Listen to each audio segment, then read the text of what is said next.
اعوذ باللہ من الشیطان الرجیم بسم اللہ الرحمن الرحیم للہ ما فی السماوات وما فی الارض وَإِن تُبْدُوا مَا فِي أَنفُسِكُمْ أَوْ تُخْفُوهُ يُحَاسِبْكُم بِهِ اللَّهُ فَيَغْفِرُ لِمَن يَشَاءُ وَيُعَذِّبُ مَن يَشَاءُ وَاللَّهُ عَلَى كُلِّ شَيْءٍ قَدِيرٌ آمَنَ الرَّسُولُ بِمَا أُنزِلَ إِلَيْهِ مِن رَّبِّهِ وَالْمُؤْمِنُونَ كُلٌّ آمَنَ بِاللَّهِ وَمَلَائِكَتِهِ وَكُتُبِهِ وَرُسُلِهِ لَا نُفَرِّقُ بَيْنَ أَحَدٍ مِّن رُّسُلِهِ وَقَالُوا سَمِعْنَا وَأَطَعْنَا غُفْرَانَكَ رَبَّنَا وَإِلَيْكَ الْمَصِيرُ لا يكلف الله نفسا إلا وسعها لها ما كسبت وعليها ما اكتسبت ربنا لا تؤاخذنا إن نسينا أو أخطأنا ربنا ولا تحمل علينا إصرا كما حملته على الذين من قبلنا ربنا ولا تحملنا ما لا طاقة لنا به واعف عنا واغفر لنا وارحمنا أنت مولانا فانصرنا على القوم الكافرين صدق الله تعالى مولانا العظيم سورۃ البقرہ کی آخری 3 آیات آپ کے سامنے تلاوت کی گئی ہیں۔ اللہ تعالیٰ کے فضل اور احسان سے آج اللہ تعالیٰ نے ہمیں سورۃ البقرہ کا ترجمہ اور تفسیر مکمل کرنے کی سعادت بخشی ہے۔ دعا کریں اللہ ہمارے اس پڑھنے اور پڑھانے کو قبول فرمائے۔ سورۃ البقرہ کے اندر جو مضامین بیان کیے گئے ان کا خلاصہ اور ان کا اجمال یہ ہے کہ اللہ جل شانہ کی عظمت، توحید، قرآن کریم کی عظمت، قرآن کریم کا چیلنج، بنی اسرائیل کے حالات اور بنیادی ضروری معاشرتی احکام اور مسائل کو اس سورہ بقرہ کے اندر بیان کیا گیا۔ اب جب کہ سورہ بقرہ کی تکمیل ہو رہی ہے تو آخری جو آیات ہیں ان میں چند مضامین کو اللہ جل شانہ نے بیان فرمایا ہے، جن میں سے ایک مضمون تو یہ ہے، سب سے پہلا مضمون کہ اللہ تعالیٰ کی حاکمیت کو بیان کیا گیا۔ للہ ما فی السماوات وما فی الارض، کہ آسمانوں میں، زمینوں میں اور آسمان اور زمین کے درمیان میں جو کچھ بھی ہے یہ سب کا سب اللہ ہی کی ملکیت ہے۔ ملکیت کا معنی کیا ہوتا ہے؟ ملکیت کا معنی یہ ہوتا ہے کہ کوئی چیز آپ کے قبضے میں ایسی ہو کہ آپ کو مکمل طور پہ اس پہ تصرف کا حق حاصل ہو، یعنی آپ جو چاہے اس چیز کے ساتھ کر سکتے ہیں۔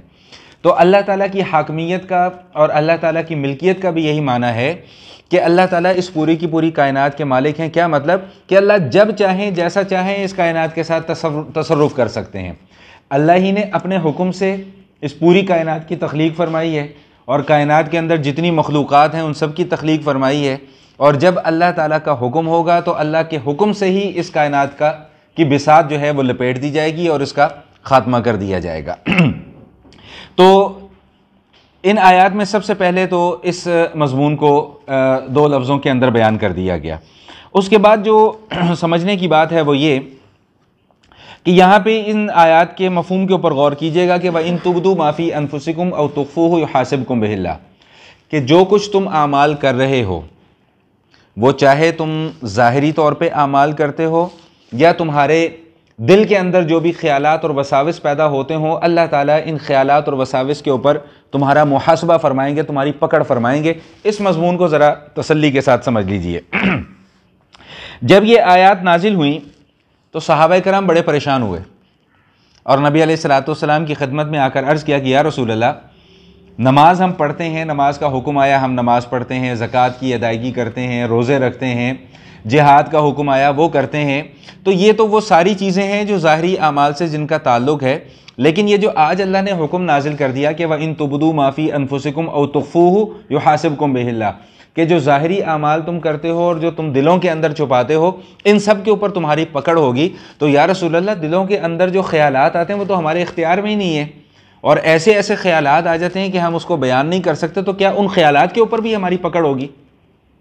تو اس موقع پہ نبی علیہ السلام نے فرمایا کہ تم بھی ان لوگوں کی طرح ہو گئے ہو، بنی اسرائیلیوں کا حوالہ دیا کہ ان لوگوں کی طرح ہو گئے ہو جو یہ کہتے تھے کہ سمعنا وعصینا، کہ ہم نے بات تو سن لی ہے لیکن ہم مانیں گے نہیں۔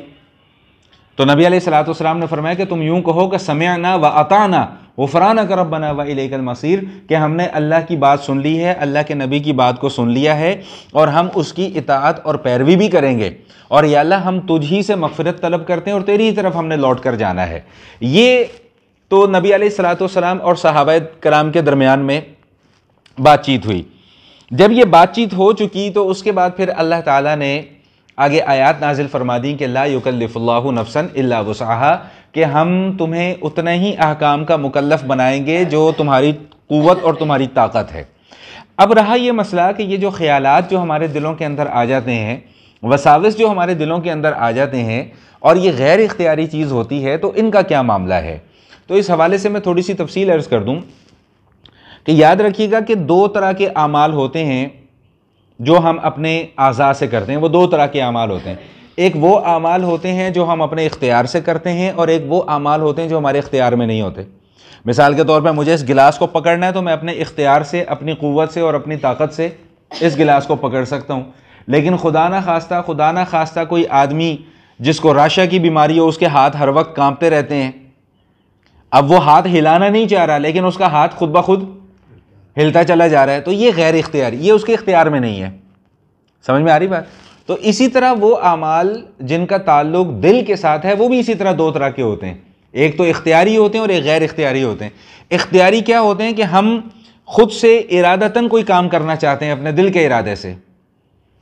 اللہ نہ کرے، میں ایک مثال دینے کے لیے سمجھا رہا ہوں کہ میرا دل کر رہا ہے کہ میں فلاں کی غیبت کروں، اپنے ارادے سے کر رہا ہوں. اور بعض چیزیں ایسی ہوتی ہیں جو دل کے اندر جو بلا وجہ آ جاتی ہیں، جن کا ہمیں وہم و گمان بھی نہیں ہوتا، اور وہ غیر ارادی طور پہ وہ خیالات اور وساوس ہمارے اندر آ جاتے ہیں.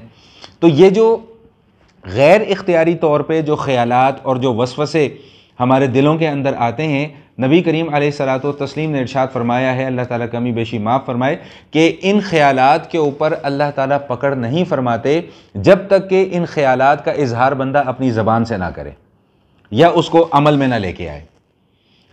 وسوسہ آ گیا ذہن کے اندر کہ جی جھوٹ بولنا چاہیے، خالی وسوسہ آیا، خیال آیا، لیکن اس کے اوپر عمل نہیں کیا تو اس کے اوپر پکڑ نہیں ہے.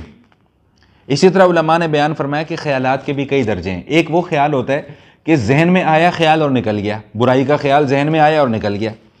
ایک وہ خیال ہوتا ہے کہ برائی کا خیال ذہن میں آیا، کچھ دیر ٹھہرا اور پھر نکل گیا.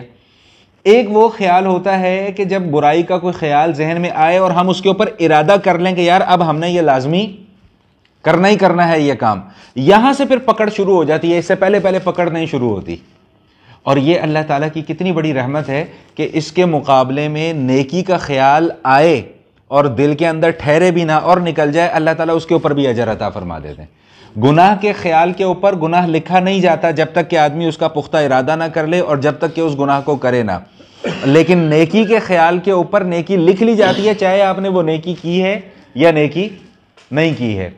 ایک صحابی نبی علیہ الصلوۃ والسلام کی خدمت میں حاضر ہوئے اور آ کر عرض کیا کہ یا رسول اللہ صلی اللہ علیہ وسلم، دل کے اندر ایسے ایسے خیالات آتے ہیں، ایسے ایسے وسوسے آتے ہیں کہ میں ان کو آپ کے سامنے بیان نہیں کر سکتا. یعنی ان خیالات اور وساوس کو بیان کرنے سے بہتر میں یہ سمجھتا ہوں کہ میں کوئلہ، آگ کا جلتا ہوا کوئلہ اپنے ہاتھ میں پکڑ لوں لیکن ان باتوں کو آپ کے سامنے ظاہر نہ کروں. تو نبی علیہ الصلوۃ والسلام نے فرمایا کہ اللہ اکبر اللہ اکبر اللہ اکبر، یہی تو اصل ایمان ہے. اب یہاں سوچنے کی بات یہ ہے کہ خیال دل میں برائی کا آ رہا ہے، لیکن حضور علیہ الصلوۃ والسلام فرما رہے ہیں کہ یہی تو اصل ایمان ہے. اس کا میں بھی جواب تھوڑی دیر میں عرض کر دیتا ہوں. ایک حدیث اور سن لیں، بڑی مشہور حدیث ہے. حضرت حنظلہ ہیں رضی اللہ تعالیٰ عنہ، نبی علیہ الصلوۃ والسلام کے صحابی ہیں. کچھ دنوں سے وہ مسجد نبوی میں تشریف نہیں لا رہے. تو نبی علیہ الصلوۃ والسلام تو اپنے سارے صحابہ کی خبر رکھا کرتے تھے، کون آ رہا ہے کون نہیں آ رہا. تو دیکھا کہ حنظلہ بڑے دنوں سے نہیں آ رہے ہیں. تو صحابہ سے پوچھا بھئی حنظلہ کدھر ہیں؟ کہ جی کچھ پتہ نہیں.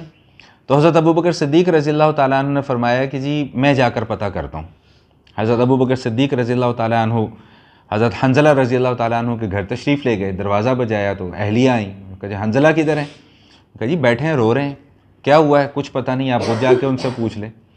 حضرت حنظلہ کے پاس گئے اور جا کر پوچھا کہ حنظلہ بھائی کیا معاملہ ہے؟ انہوں نے کہا جی میں تو منافق ہو گیا ہوں.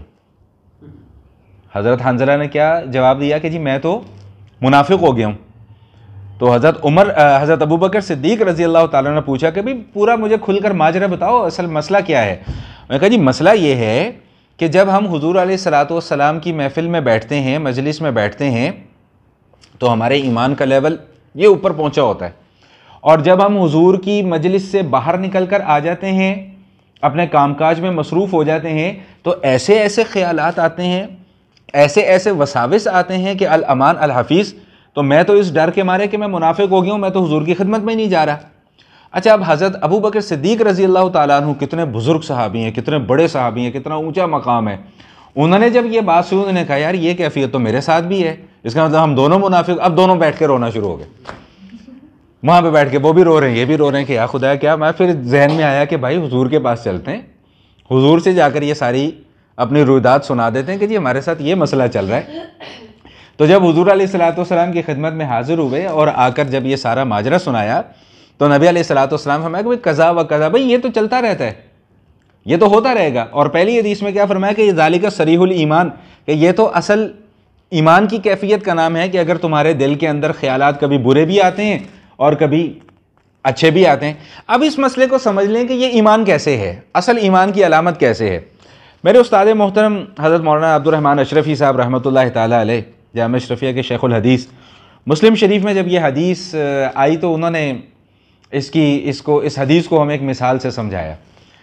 انہوں نے فرمایا کہ دیکھو بھائی، چور کا کام کیا ہے؟ چوری کرنا۔ ڈاکو کا کام کیا ہے؟ ڈاکہ ڈالنا۔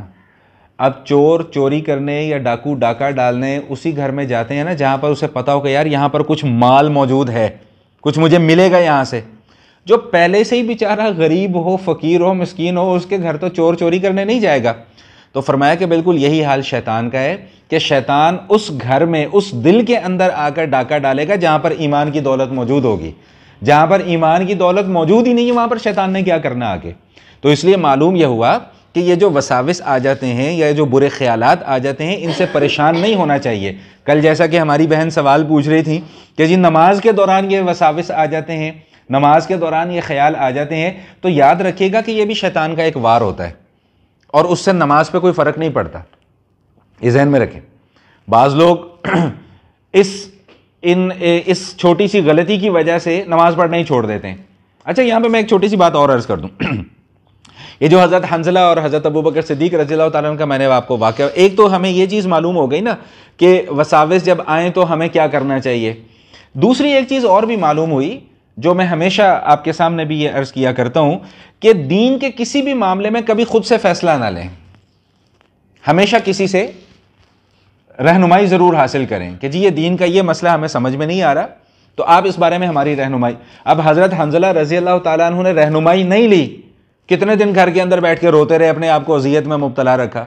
حضرت ابوبکر صدیق رضی اللہ تعالیٰ عنہ بھی آئے، جب تک رہنمائی نہیں لی تب تک روتے رہے۔ جب حضور سے رہنمائی مل گئی تو پھر تسلی ہو گئی کہ ہاں بھائی یہ تو قضا و قضا، یہ تو معاملہ ایسے چلتا ہی رہتا ہے۔ تو کبھی یہ کیفیت ہوتی ہے تو کبھی وہ والی کیفیت ہوتی ہے۔ تو جو نمازوں کے اندر جو وساوس آتے ہیں یا جو نمازوں کے اندر جو خیال آ جاتا ہے اس کا بڑا آسان سا حل ہے کہ جیسے ہی آپ کے ذہن میں یہ چیز آئے کہ میرے ذہن کے اندر یہ وسوسہ آ رہا ہے، فوراً اس کو جھٹک دیں کہ میں تو نماز پڑھ رہا ہوں یا میں تو نماز پڑھ رہی ہوں، بس اتنا سا کام کرنا اور کچھ نہیں کرنا۔ بعض لوگ بیچارے وہ تنگ آ کر نماز پڑھنا ہی چھوڑ دیتے ہیں، وہ شیطان اپنے وار میں کامیاب ہو جاتا ہے۔ شیطان وسوسہ ڈالتا کیوں ہے؟ اسی لیے ڈالتا ہے کہ یہ نماز پڑھنا چھوڑ دے، اور اگر اس کے وسوسے پہ ہم نے عمل کر لیا تو کام خراب ہو گیا۔ حضور علیہ الصلوۃ والسلام ارشاد فرماتے ہیں کہ شیطان اس طرح وسوسہ تمہارے دلوں کے اندر ڈالتا ہے کہ وہ تمہارے ذہن کے اندر یہ خیال لے کر آئے گا کہ فلاں چیز کو کس نے پیدا کیا، تم کہو گے جی اللہ نے پیدا کیا۔ آسمانوں کو کس نے پیدا کیا؟ اللہ نے۔ زمینوں کو کس نے پیدا کیا؟ اللہ نے۔ فلاں کو کس نے پیدا کیا؟ اللہ نے۔ تمہارے ماں باپ کو کس نے پیدا کیا؟ اللہ نے۔ کہ وہ اچانک پھر ایک خیال ذہن کے اندر یہ لے کر آئے گا پھر اللہ کو کس نے پیدا کیا۔ اب جو تو اس سوال کی جواب کی تلاش میں لگ گیا وہ تو گیا بیچارہ، وہ تو گیا کام سے۔ حضور علیہ الصلوۃ والسلام ارشاد فرماتے کہ اس موقع پہ پھر تم نے کیا کرنا ہے؟ پڑھو اللہ احد اللہ الصمد لم یلد ولم یولد ولم یکن لہ کفوا احد۔ بھائی نہ وہ کسی کا باپ ہے نہ وہ کسی کا بیٹا ہے، وہ خود سے ہے اور اس کی کوئی برابری اور ہمسری نہیں کر سکتا۔ اور فرمایا کہ پڑھو اعوذ باللہ من الشیطان الرجیم 3 مرتبہ پڑھو اور اس کو ایک طرف دھتکار دو۔ کسی بھی قسم کا کوئی وسوسہ برا آئے، کوئی برا خیال آئے تو فوراً اس کا حل کیا ہے جو اللہ کے حبیب صلی اللہ علیہ وسلم نے ہمیں بیان فرما دیا کہ اعوذ باللہ من الشیطان الرجیم پڑھ کر اس کو دھتکار دیا کرو۔ تو میرا خیال ہے کہ یہ گفتگو جو ہے وہ سمجھ میں آ گئی ہوگی۔ یہی وجہ ہے کہ قرآن پاک میں ہمیں کیا تعلیم دی جا رہی ہے؟ قل اعوذ برب الناس ملک الناس الہ الناس من شر الوسواس الخناس الذی یوسوس فی صدور الناس، جو دل کے اندر وسوسے ڈالتا ہے، من الجنتی والناس، اب وہ وسوسے ڈالنے والا کوئی شیطان ہو یا انسان ہو. انسانوں میں وسوسے ڈالنے والے آج کل بہت سارے موجود ہیں، جیسا کہ ہماری پچھلے دنوں بھی اسی موضوع کے اوپر بات چیت چلتی رہی کہ مارکیٹ میں بہت سارے نمونے آ گئے جو کہ دین کی اصل تعلیمات سے ہٹا کر لوگوں کو دوسری جانب لے کر جانا چاہ رہے ہیں. اور ان کا مقصد کیا ہے کہ اس طریقے سے پروپیگنڈا کیا جائے کہ لوگ اس کو جھوٹ تو نہ کہیں لیکن شک اور شبے کے اندر مبتلا ہو جائیں. یہی وجہ ہے کہ ہمارے بہت سارے بھائی اور بہت ساری بہنیں ہمارے ڈی ٹریک ہو جاتے ہیں، اسی وجہ سے کہ وہ رہنمائی حاصل نہیں کرتے، اور جو گمراہ کرنے والے لوگ ہیں، وسوسے ڈالنے والے لوگ ہیں، ان کی باتوں میں آ جاتے ہیں اور بیچارے اپنے ایمان سے آخرکار ہاتھ دھو بیٹھتے ہیں. تو میرا خیال ہے کہ اس حوالے سے یہ اتنی گفتگو کافی ہے، جس کا لب لباب اور خلاصہ کیا ہے کہ وسوسہ آنا یہ کوئی بری بات نہیں ہے. ایک شعر ہمارے استاد جی نے ہمیں سنایا تھا، وہ کہتے ہیں کہ وساوس جو آتے ہوں ہو ان پہ غم کیوں، وساوس جو آتے ہوں ہو ان پہ غم کیوں، ابس اپنے جی کو جلانا برا ہے، خبر تجھ کو نادا اتنی نہیں ہے، وساوس کا آنا کہ لانا برا ہے. ایک ہے خیال خود بخود آ گیا ہے، اس کے اوپر کوئی برائی نہیں ہے. ایک ہے کہ انٹینشنلی آپ ایک بات کو سوچنا شروع کر دیتے ہیں کہ یار میں یوں کروں، میں ایسے کر لوں، میں وہ کر لوں، میں فلاں کر لوں، اس چیز کے اوپر پکڑ ہے. اور نماز کے اندر جو کیفیت ہے اس کا بھی یہی حال ہے کہ خود بخود اگر کوئی وسوسہ آ جاتا ہے، خود بخود کوئی خیال آ جاتا ہے تو اس کے اوپر پکڑ نہیں ہے، لیکن جان بوجھ کر کوئی خیال بندہ ذہن کے اندر لانا شروع کر دے تو اس کے اوپر پھر جو ہے وہ پکڑ ہو سکتی ہے. تو ان آیات کے اندر ایک مضمون اس حوالے سے یہ بیان کیا گیا. اور تیسرا مضمون جو بیان کیا گیا وہ اللہ تعالیٰ نے صحابہ کرام رضوان اللہ تعالی علیہم اجمعین کی یہاں پر تعریف فرمائی ہے. آمن الرسول بما انزل الیہ من ربہ والمؤمنون، کہ اہل ایمان جن لوگوں نے ایمان قبول کیا یعنی صحابہ کرام، ان لوگوں نے بھی ایمان قبول کیا، اللہ کے رسول نے بھی ایمان قبول کیا، اور ایمانیات کے وہ سارے درجات بتا دیے جو ہم پڑھتے چلے آ رہے ہیں کہ کتابوں پر ایمان، رسولوں پر ایمان، فرشتوں پر ایمان، اور تمام وہ ایمان کے تقاضے جن کو ماننا ضروری ہے ان سب کو یہ لوگ بھی مانتے ہیں. تو یہاں پر صحابہ کرام کی تعریف کی گئی، اور آخر میں دعا کرنے کا طریقہ اور دعا کرنے کا سلیقہ ہمیں سکھلایا گیا کہ جب تم نے اللہ تعالیٰ سے دعا مانگنی ہو تو ان الفاظ میں دعا مانگا کرو. اور یہ بڑی مشہور دعائیں ہیں جو الحمدللہ ہمارے بچے کو یاد ہیں. ربنا لا تؤاخذنا ان نسینا او اخطأنا، ربنا ولا تحمل علینا اصرا کما حملتہ علی الذین من قبلنا، کہ ہمارے اوپر ایسا بوجھ نہ ڈالنا جو آپ نے پہلی امتوں پر ڈالا. پہلی امتوں کے احکام بہت سخت تھے، ہمیں تو اللہ پاک نے بڑی رحمت اور بڑی شفقت میں رکھا ہوا ہے. ہمارا اگر کپڑے کے اوپر کوئی گندگی یا غلاظت لگ جائے تو ہم کیا کرتے ہیں؟ اس کو دھو دیتے ہیں، کپڑا پاک ہو جاتا ہے. گزشتہ شریعتوں میں یہ حکم نہیں تھا. گزشتہ شریعتوں میں دھونے سے کپڑا پاک نہیں ہوتا تھا بلکہ اس کو کینچی سے کاٹنا پڑتا تھا، تب جا کے کپڑا پاک ہوتا تھا. بنی اسرائیل کے اوپر بہت ساری حلال چیزیں اللہ نے ان کے اوپر حرام قرار دے دی تھیں. ہمارے ساتھ اللہ تعالیٰ نے یہ معاملہ نہیں فرمایا. حلال چیزیں ان کے اوپر، اونٹ کا گوشت ان کے اوپر حرام قرار دے دیا تھا، چربی حرام قرار دے دی تھی. اللہ تعالیٰ نے ہمارے لیے اس طرح کی کوئی پابندی نہیں لگائی. ہمارے لیے پابندی وہی لگائی ہے جو حرام، ازل سے حرام جو چیزیں چلتی آ رہی ہیں ہر امت کے اندر، ہر شریعت کے اندر، وہی چیزیں اللہ پاک نے حرام قرار دی ہیں. کسی حلال چیز کو اللہ نے ہمارے لیے حرام قرار نہیں دیا. توبہ اگر ہم نے کرنی ہو، گناہوں سے معافی مانگنی ہو تو صرف اتنا کہہ دیں دل کے اندر درد رکھ کر، تڑپ رکھ کر کہ یا اللہ مجھ سے غلطی ہو گئی، مجھے معاف فرما دے. اللہ معاف کر دیتے ہیں. بنی اسرائیلیوں کے احوال ہم پہلے پارے کے اندر پڑھ کر آئے ہیں کہ جب بھی ان سے کوئی گناہ سرزد ہوا، ان کی توبہ کی قبولیت کے لیے کیا حکم نازل ہوا کہ قتل کرو ایک دوسرے کو. اور ایک دن میں 70 ہزار یہودی بنی اسرائیلی جو ہیں وہ قتل ہوئے، اور آپس میں ایک دوسرے کے رشتہ دار ایک دوسرے کو قتل کرتے تھے، تب جا کے ان کی توبہ قبول ہوتی تھی. اللہ پاک نے ہمارے اوپر کتنی آسانی رکھی ہوئی ہے. نماز ہم پڑھتے ہیں، سفر کے اندر جا رہے ہیں، اللہ تعالیٰ نے حکم دے دیا کہ بھائی 2 رکعت نماز پڑھ لیا کرو، تخفیف کر دی ہے. روزہ چھوڑ سکتے ہو سفر کے اندر، بعد میں رکھ لینا، ٹھیک. بیمار ہو گئے ہو، روزہ چھوڑ سکتے ہو، بعد میں رکھ لینا، ٹھیک. نماز کے اندر کھڑے ہو کر نماز پڑھنے سے معذور ہو، بیٹھ کر نماز پڑھ لو. اگر بیٹھ کر بھی نماز نہیں پڑھی جاتی تو لیٹ کر نماز پڑھ لو. یہ اللہ تعالیٰ کی طرف سے آسانیاں نہیں ہیں تو اور کیا ہیں؟ معراج کے موقع پہ کتنی نمازیں فرض ہوئی تھیں؟ 50. رہ کتنی گئیں؟ 5. لیکن اللہ تعالیٰ کا یہ اعلان ہے کہ جو ان 5 نمازوں کو صحیح طریقے سے پڑھے گا ثواب اس کو 50 کا ہی دوں گا، ٹھیک. تو اسی لیے اللہ تعالیٰ ہمیں بار بار اپنی ان نعمتوں کی یاد دہانی کروا رہے ہیں کہ مجھ سے مانگو، اس طرح مانگو.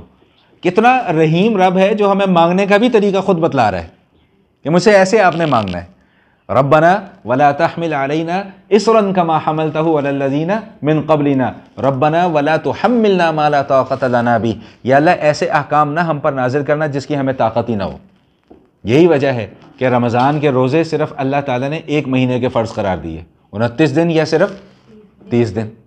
زکوٰۃ پورے مال کا صرف 2.5%، 2.5% صرف، اس سے زیادہ نہیں۔ باقی اللہ کہتے ہیں 97.5% سارا تمہارا ہے، تو تم مزے کرو، اس میں موج مستی کرو، کھاؤ پیو، موج اڑاؤ، صرف 2.5% میرے راستے کے اندر خرچ کرو۔ تو یہ اللہ تعالیٰ کی طرف سے ساری کی ساری آسانیاں ہی آسانیاں ہیں۔ ان آیات کی جو 3 آیات ہم نے تلاوت کی ہیں سورہ بقرہ کی، ان کے بے شمار فضائل حدیث کے اندر آئے ہیں۔ سب سے پہلی فضیلت تو حدیث شریف میں یہ آتی ہے کہ معراج کے موقع پہ اللہ تعالیٰ نے نبی علیہ الصلوۃ والسلام کو 3 تحفے عطا فرمائے تھے۔ ایک تو 5 نمازیں فرض قرار دی گئی تھیں، نمبر 2 یہ جو سورہ بقرہ کی آخری آیات ہیں یہ معراج کے موقع پہ نبی علیہ الصلوۃ والسلام کو دی گئی ہیں، اور نمبر 3 یہ اللہ تعالیٰ نے وعدہ فرمایا ہے حضور علیہ الصلوۃ والسلام سے کہ آپ کا جو بھی امتی شرک کے بغیر میرے پاس آ گیا میں اس کو معاف کر دوں گا۔ یہ اللہ تعالیٰ کا وعدہ ہے کہ شرک نہ کرو، ایمان کی حالت میں موت ہو جائے، چاہے گناہ گار کتنا ہی کیوں نہ ہو، اللہ کہتے ہیں میں معاف کر دوں گا، اس کے گناہوں کو بھی ایک نہ ایک دن میں معاف کر دوں گا۔ اور یہ عقیدہ میں پہلے بھی آپ کے سامنے عرض کر چکا ہوں کہ مومن کی بخشش ہو جائے گی، چاہے اپنے گناہوں کی سزا پا کر اس کی بخشش ہو، چاہے اللہ اپنی رحمت سے بغیر سزا کے ہی معاف کر دیں، لیکن مومن کو اللہ پاک معاف فرما دیں گے، اور کافر اور مشرک کی کسی حالت میں کسی صورت میں بھی اللہ تعالیٰ معاف اس کو نہیں فرمائیں گے۔ اسی طرح ایک اور حدیث شریف میں آتا ہے کہ جو شخص رات کو سونے سے پہلے ان آیات کی تلاوت کر لے تو یہ آیات اس کے لیے کفایت کر جاتی ہیں، کافی ہو جاتی ہیں۔ تو اس پر محدثین نے فرمایا کہ یہ کافی ہو جانے کا کیا مطلب ہے؟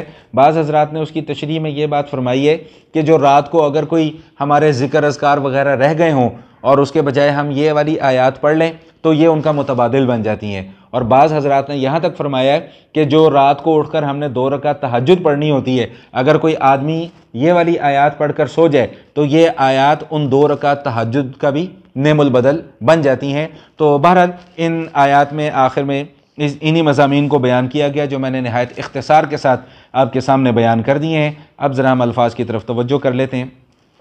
اللہ تعالیٰ ارشاد فرما رہے ہیں للہ ما فی السماوات و ما فی الارض، اللہ ہی کے لیے ہے، یعنی اللہ ہی مالک ہے کن کن چیزوں کا؟ ما فی السماوات، جو کچھ آسمانوں میں ہے، صرف آسمانوں کا مالک نہیں ہے، جو کچھ آسمانوں میں ہے ان سب کا مالک ہے، وما فی الارض، اور جو کچھ زمینوں میں ہے اللہ تعالیٰ ان کا بھی مالک ہے۔ وَإِن تُبْدُوا مَا فِي أَنفُسِكُمْ أَوْ تُخْفُوهُ يُحَاسِبْكُمْ بِهِ اللَّهُ، اور جو کچھ تم ظاہر کرو جو تمہارے دلوں میں ہے یا تم اس کو چھپاؤ، اللہ تعالیٰ اس کی تمہارے اوپر پکڑ فرمائیں گے، محاسبہ فرمائیں گے۔ فَيَغْفِرُ لِمَن يَشَاءُ وَيُعَذِّبُ مَن يَشَاءُ، پھر جس کو چاہے گا معاف کر دے گا، جس کو چاہے گا عذاب دے گا، اس کے اوپر کوئی پابندی لگانے والا نہیں ہے۔ ایک صحابی یہ دعا کر رہے تھے، بلکہ حضور علیہ الصلوۃ والسلام نے فرمایا کہ اللہ تعالیٰ سے اس طرح نہ دعا مانگا کرو کہ اللہ اگر تو چاہے تو مجھے معاف کر دے، نہیں، اللہ سے اس کی رحمت مانگو، اس کو پابند نہ کرو کہ اگر تو چاہے تو مجھے معاف کر دے، نہیں، ایسی دعا نہ مانگو، بس یہ دعا مانگو کہ اللہ تو مجھے معاف فرما دے، ٹھیک ہے نا؟ واللہ علی کل شیء قدیر، اور اللہ تعالیٰ ہر چیز پر قدرت رکھنے والے ہیں، یعنی عذاب پر بھی قدرت رکھتے ہیں اور معاف کرنے پر بھی قدرت رکھتے ہیں، اس کو کوئی روکنے ٹوکنے والا نہیں ہے۔ آمن الرسول، رسول نے بھی مان لیا، ایمان قبول کر لیا، بما انزل الیہ من ربہ، جو اللہ تعالیٰ کی طرف سے ان پر نازل کیا گیا، والمؤمنون، اور اہل ایمان نے بھی ایمان قبول کر لیا، یعنی صحابہ کرام، کل آمن باللہ، یہ سارے کے سارے ایمان رکھنے والے تھے، ایمان لائے کس پر؟ اللہ پر، وملائکتہ، اس کے فرشتوں پر، وکتبہ، اس کی کتابوں پر، ورسلہ، اس کے رسولوں پر، لا نفرق بین احد من رسولہ، ہم اللہ کے رسولوں کے درمیان میں کوئی فرق نہیں کرتے۔ کیا مطلب؟ کہ جس طرح ہم حضور علیہ الصلوۃ والسلام کو اللہ کا نبی مانتے ہیں، اسی طرح ہم عیسیٰ علیہ السلام، موسیٰ علیہ السلام، نوح علیہ السلام، ابراہیم علیہ السلام، آدم علیہ السلام، شیس علیہ السلام، غرض ہے کہ جو 1,24,000 پیغمبر اس دنیا میں آئے، ہم ان سب کو اللہ کا سچا اور پکا نبی تسلیم کرتے ہیں۔ وقالو، اور یہ اہل ایمان کیا کہتے ہیں؟ سمعنا و اطعنا، یا اللہ ہم نے بات آپ کی اور آپ کے نبی کی سن بھی لی اور ہم اس کو مانیں گے بھی۔ بنی اسرائیلیوں کی طرح نہیں کہتے کہ سمعنا و عصینا، سن تو لیا لیکن مانیں گے نہیں۔ اہل ایمان کا روش کیا ہونی چاہیے کہ سن بھی لیا اور مان بھی لیا۔ غفرانک، یا اللہ تیری بخشش ہم چاہتے ہیں، ربنا و الیک المصیر، اے ہمارے رب ہم نے تیری ہی طرف لوٹ کر جانا ہے۔ یہ ایمان کا بنیادی جز ہے کہ ہم نے تیری ہی طرف لوٹ کر جانا ہے۔ لا یکلف اللہ نفسا الا وسعها، اللہ تعالیٰ کسی کو مکلف نہیں بناتے مگر اس کی قوت اور اس کی طاقت کو دیکھتے ہوئے۔ یہ ہمیشہ یاد رکھیے گا، اللہ تعالیٰ کسی کے اوپر بھی اس کی ہمت سے زیادہ آزمائش نہیں بھیجتے۔ اہل ایمان پر بھی اللہ تعالیٰ نے اہل ایمان کی قوت اور طاقت کو دیکھتے ہوئے احکام نازل فرمائے ہیں، کوئی سخت حکم اللہ پاک نے نازل نہیں فرمایا۔ لہا ما کسبت وعلیہا ما اکتسبت، اب جب احکام آ گئے ہیں تو پھر اب کیا ہے بھائی، جو جیسا کما کر لائے گا اس کو اسی کے حساب سے یا تو اجر ملے گا، وعلیہا ما اکتسبت، اور جس نے جو گناہ کیے ہوں گے اس کو اسی کے حساب سے عذاب دیا جائے گا۔ ربنا، اے ہمارے رب، اب یہ دعا کا طریقہ بتایا جا رہا ہے، ان الفاظ میں دعا مانگا کرو، ان دعاؤں کو یاد رکھیں، یاد کریں اور انہی الفاظ میں دعا مانگنے کی کوشش کریں۔ دیکھیں جو الفاظ قرآن کریم میں دعاؤں کے اللہ نے سکھلائے ہیں یا اللہ کے نبی صلی اللہ تعالی وسلم نے سکھلائے ہیں، ان الفاظ سے زیادہ تاثیر میرے اور آپ کے الفاظ میں نہیں ہو سکتی۔ میں اپنی مسجد میں نا وہ عربی میں بہت دعائیں کرواتا ہوں، یہی والی مسنون دعائیں، تو ایک دفعہ کچھ نمازی میرے پاس آ گئے، انہوں نے کہا جی وہ ہمیں تو دعائیں وہ سمجھ میں نہیں آتی، آپ دعائیں کرواتے ہیں تو اردو میں دعا مانگا کریں۔ میں نے کہا جی میں تو نہیں اردو میں دعا مانگتا، میں تو وہ ان الفاظ میں دعا مانگوں گا جو اللہ نے سکھلائے ہیں، جو اللہ کے نبی نے ہمیں سکھلائے ہیں۔ میرے الفاظ کے اندر زیادہ تاثیر ہے یا ان الفاظ کے اندر زیادہ تاثیر ہے؟ میں نے کہا یہ ہماری اپنی کمی اور کوتاہی ہے کہ ہم ان دعاؤں کو یاد کرنے کا اہتمام نہیں کرتے، ان کا ترجمہ یاد کرنے کا اہتمام نہیں کرتے، تو یہ ہماری اپنی غلطی ہے۔ تو ان دعاؤں کو، ان الفاظ کو خاص کر جو ہے وہ یاد رکھیں اور اپنی ہر دعا کا اس کو حصہ بنائیں۔ نماز کے آخر میں بھی آپ ان دعاؤں کو پڑھ سکتے ہیں۔ ربنا، اے ہمارے رب، لا تؤاخذنا، تو ہماری پکڑ نہ فرمانا، ان نسینا او اخطأنا، جو ہم بھول جائیں یا ہم سے کوئی غلطی ہو جائے۔ یعنی ہم تو اللہ کے حضور درخواست پیش کر رہے ہیں کہ اللہ ہمیں پتہ ہے کہ ہم غلطیاں کرتے ہیں، لیکن تیری رحمت ہماری غلطیوں سے زیادہ بڑی ہے، تو اپنی رحمت سے ہمیں معاف کر دینا، یہ مقصد ہے اس کا۔ ربنا ولا تحمل علینا اصرا کما حملتہ علی الذین من قبلنا، اور اے ہمارے رب ہم پر ایسا بوجھ نہ ڈالنا جیسا تو نے ہم سے پہلی امتوں پر بوجھ ڈالا۔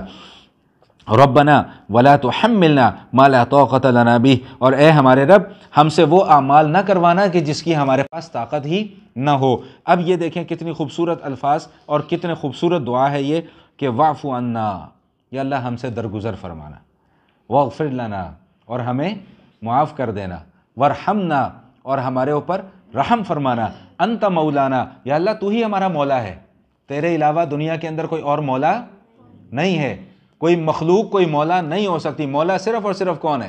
اللہ ہے۔ فانصرنا، اے اللہ تو ہماری مدد بھی فرمانا، علی القوم الکافرین، کافروں کے مقابلے میں ہماری مدد کرتے رہنا۔ وآخر دعوانا ان الحمد للہ رب العالمین۔